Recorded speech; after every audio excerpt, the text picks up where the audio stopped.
ये पहले तो कॉन्सेप्ट क्लियर करें, खुदा आया नहीं है, खुदा हमेशा से है। हम इसे मैथमेटिकली साबित करते हैं।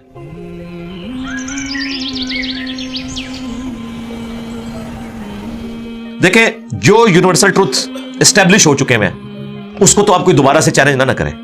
यानी ये यूनिवर्सल ट्रूथ है कि 2 + 2 = 4। ठीक है, अब इसे कोई 5 या 3 बनाने की कोशिश करे तो जुल्म पर मबनी काम कर रहा है। अब दोबारा से व्हील भी इन्वेंट कर लें तब भी ये मैथमेटिकल इक्वेशन तो अपनी जगह रहेगी। बिल्कुल इस तरीके से ये चीज एस्टेब्लिश हो चुकी है कि कायनात पहले नहीं थी तो आई है। आपको पता है कुछ अरसा ये नजरिया रहा है 17वीं और 18वीं सदी में कि ये स्टेडी स्टेट कायनात है, हमेशा से ऐसे ही चल रही है। लेकिन ये नजरिया अपनी मौत मार गया। हम जिस एरा में बैठे हैं ना, ये नजरिया खत्म हो चुका है। आज से नहीं, बिग बैंग के बाद से, जब वो हबल ने टेलीस्कोप के जरिए चीज देखी थी 1920s में, तो हबल ने ये देखा कि कायनात में जितने भी ये इजराम फल्की हैं, यानी आसमान पे जितने आपको सियारे सितारे नजर आ रहे हैं ना, इनमें एक कॉमन चीज ये है कि सब एक दूसरे से दूर जा रहे हैं। और उसके लिए उसने स्पेक्ट्रम जब ड्रा किया, स्पेक्ट्रम जब ग्रेजुअली किसी चीज का, लाइट का स्पेक्ट्रम रेड की तरफ शिफ्ट हो, इट मींस कि वो आपसे दूर जा रही है।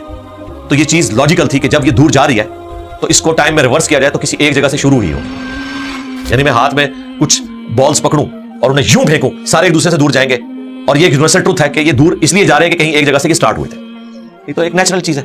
अच्छा, उन्होंने कहा कि अगर हम टाइम को रिवर्स करें और ऐसे पॉइंट पे पहुंचे कि जहां से ये चीज स्टार्ट हुई थी, तो उसको साइंटिस्ट ने नाम दिया कि वो एक ऐसा पॉइंट था कि जिसकी डेंसिटी इन्फिनिट थी, ना खत्म होने वाली, और वॉल्यूम 0 था। वॉल्यूम 0 है और डेंसिटी इन्फिनिट है। इट मींस क्रिएशन एक्स नहीं लो, अदमे महज से वजूद, कुछ नहीं था तो ये हो गया।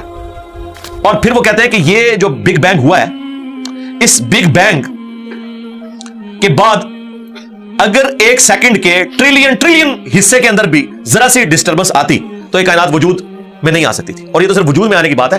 फिर जो billions of fine tunings planet earth के ऊपर मौजूद हैं, हर सियारे के एतबार से हैं, जमीन का सूरज से फासला, फिर इनकी ग्रेविटेशनल फोर्स, इनकी मूवमेंट, स्पीड, ये तो एक पूरी एक समझ ले एक ऐसी फील्ड है जिसमें इंसान जाके गुम हो जाता है। इन सारी चीजों को कंसीडर करके स्टेडी स्टेट कायनात की थ्योरी तो होगी खत्म और बिग बैंग होगी स्टैब्लिश।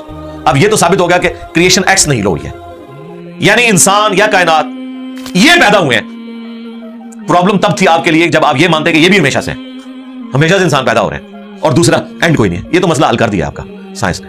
उनका नहीं, क्रिएशन तो हुई है।